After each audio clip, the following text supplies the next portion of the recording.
Sir, ICTS stands out as a unique institute that has successfully congregated talented individuals through various forms of engagement, from temporary to permanent, in a way, creating a vibrant hub for global minds to converge, share ideas, and tackle some of the most challenging problems in natural sciences.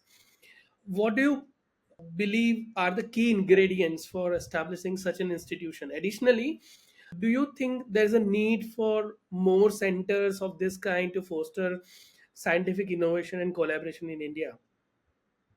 The reason I moved to India in the first place was to try to help in whatever way to help build scientific capabilities in India. And why should it be that the US is the center of gravity for string theory or physics or many other things? I feel it is also healthy for the science for there to be multiple centers in multiple parts of the world. It is like having a diverse ecosystem. If it is never healthy when there is sort of one dominant kind of a culture in science. So that's what I was wanting, and in some ways, in HRI, in a small way, we were creating a little different culture. Spenta Wadia, who was the founder of ICTS, had tried to build this institution sort of on similar lines to the KITP in Santa Barbara and other places, and with the idea of being a hub for science and getting, of course, very good researchers as well. And I could see that there was a chance that this was a blank slate. And since I always Hmm. had the desire to do something like that in addition to my research, it was a very difficult decision because I wasn't sure how I would be able to balance my research, which I definitely would never ever let go, and all the other commitments and responsibilities from running an institution. So it was a difficult decision, but I decided to take the plunge, and I don't regret it in the sense that, as you say, so in a way, when I took over, the campus had been built. So my predecessor had done the hard work of building the whole campus and the infrastructure, and he had hired also a good set of young faculty. And so my task was to kind of now grow this into a real institution, because now we had a home, and to grow the number of faculty and the programs that we organize, the outreach activities.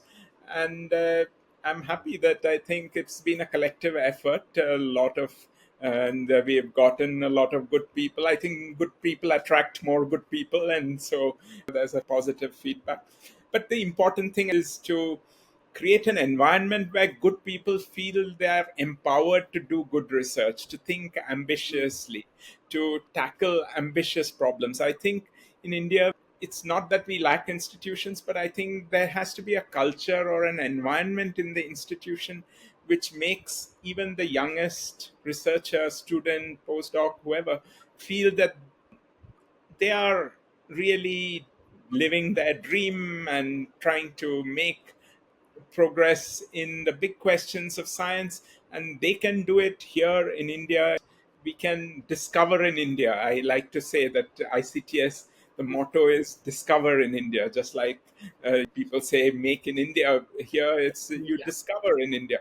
I mean, you can make path breaking discoveries from here. I think a lot of it is in the mind.